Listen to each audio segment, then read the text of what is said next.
Blurred siya. Papatry ko po to sa inyo ng libre po. Libre po yung palit ng grado. Sir, before 30 minutes, gawa na po yung eyeglass po natin. Essilor brand progressive po to. Kaya po bang basahin po yan? Blurred siya. Blurred. Then po mas matingkad po dito. Green. Yan po, yung grado niya po na yan is pang malapitan po. Pambasang grado niya po, try niya po pang tingin po dito. Ano po nakikita niya? Blurred siya. Blurred po siya dahil pang basang grado lang po yan sa malapit. Po ngayon, para luminaw po yan, kailangan niyo po hubarin po yan para luminaw. Kaso po, yung ibang tao ayaw po ng ganon. Doon po papasok yung doble vista tsaka progressive po. Pakita ko po sa inyo yung doble vista. Try niya po. Lumalabo siya. Essilor brand progressive po to. Papatry ko po to sa inyo ng libre po. Napansin niyo po, wala pong linya.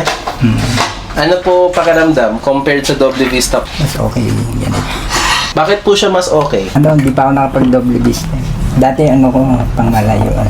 Bale sir, before 30 minutes, gawa na po yung eyeglass po natin. Check niyo po, wala pong scratches po. Within 10 days po, kapag hindi pa rin kayo masana, balik lang po kayo, libre po yung palit ng grado. Within 10 days. Within 10 days po, para masigurado natin magagamit niya po siya for the next year or for the next 2 years po.